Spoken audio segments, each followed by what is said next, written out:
ना कोई अपने परिवार का है, ना कोई संबंधी है, एक भाई को छोड़कर। पत्नी आई थी साथ, वो भी तुमने उठा ली, उसका भी तुमने अपहरण कर। लेकिन राम ने नम्रता के कारण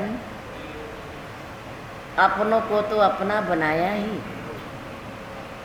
परायों को भी अपना बना लिया। जय श्री राम।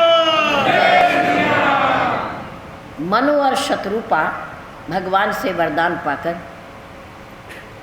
वैकुंठ में चले गए।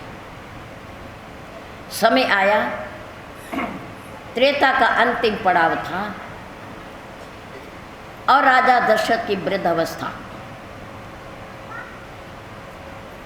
राजा ने सोचा कि इतने धर्म कार्य करने के बाद, पुण्य कर्म करने के बाद, भक्ति करने के बाद, क्या मैं अपने पितृ ऋण को नहीं उतार सकूंगा?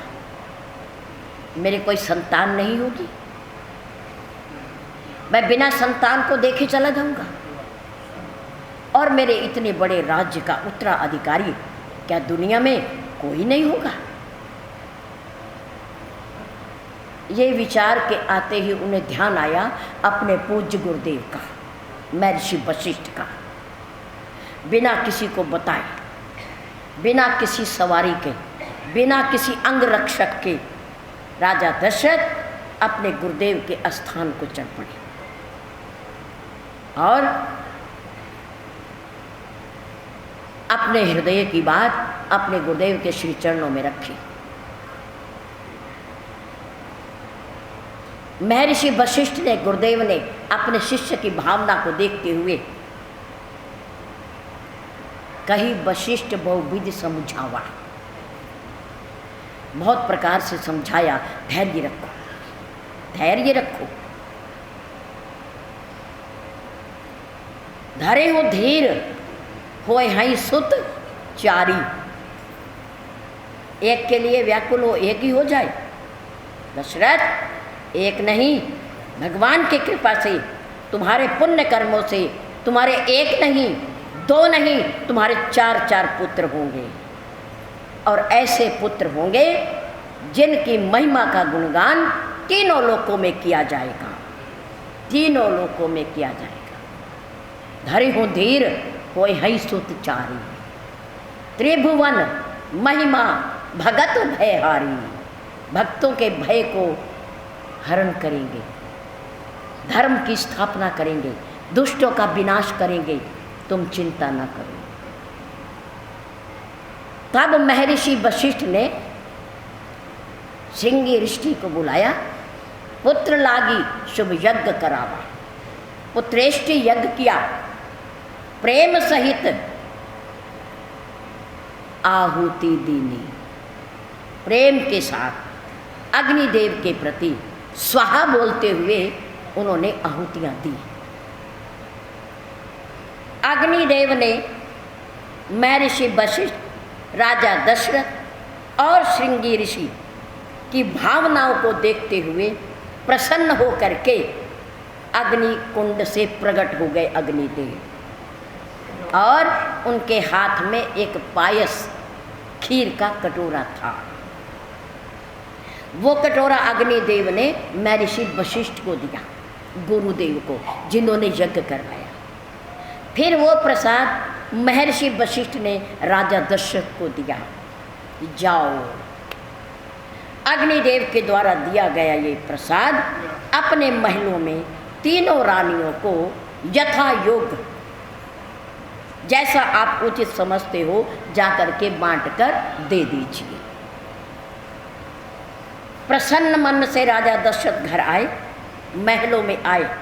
किसी को कुछ नहीं पता कि वहाँ यज्ञ हो रहा है। अकेले दशरथ बैठे हैं, कोई रानी साथ नहीं है, महर्षि वशिष्ठ साथ है। सबसे पहले राजा दशरथ ने तीनों रानियों को बुला करके जितनी खीर कटोरे में थी उसका आधा भाग किसको दिया? किसको दिया? क्योंकि वो महारानी है, सबसे बड़ी रानी है। राजरानी है, वो राजमाता है। आधा भाग कौशल्या को और आधा भाग जो बचा उसमें से आधा रानी कैकेयी को। अब चौथा हिस्सा बच गया, उसके 2 हिस्से।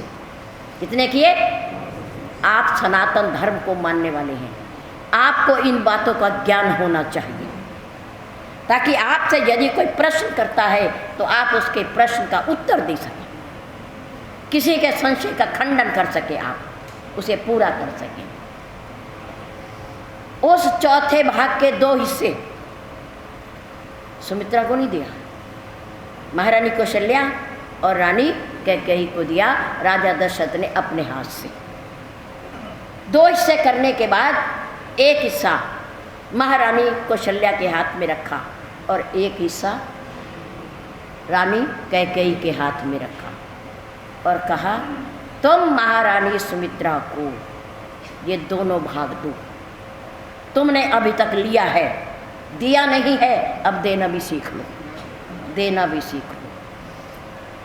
हमें लेना ही नहीं होता परमात्मा से, मांगना ही नहीं होता, उसके दिए हुए में से कुछ परमात्मा को देना भी होता है, उसके नाम पर देना भी होता है, दिया भी जाता है।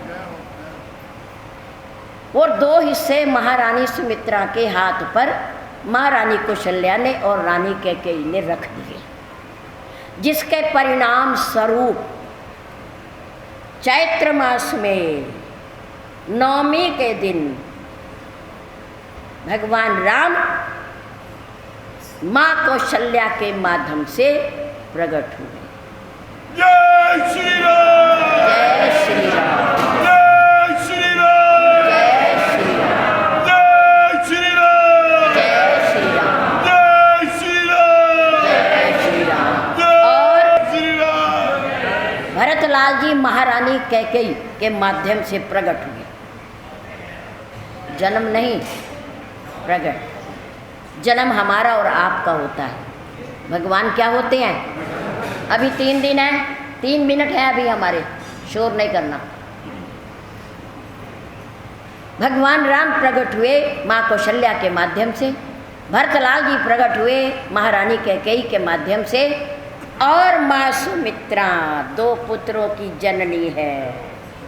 शेषा अवतार श्री लक्ष्मण जी और शत्रुघ्न महारानी सुमित्रा से प्रकट हुए। ये चारों भगवान के अंश हैं, अंशन सहित देह धरिताता। भगवान ने कहा था कि मैं अपने अंशों के सहित आऊँगा। वो अपने ब्रह्मा विष्णु महेश तीनों अंशों के साथ अवध की धरती पर राजा दशरथ के महलों में 4 रूप लेकर के प्रकट हुए, 4 रूप लेकर प्रकट हुए। नवमी तिथि मधुमास पुनीता, शुक्ल पक्ष अभिजित हरिप्रीता। अभिजित शुभ मुहूर्त, भगवान राम सूर्य वंश में आए, इसलिए दिन के 12 बजे, दिन के 12 बजे।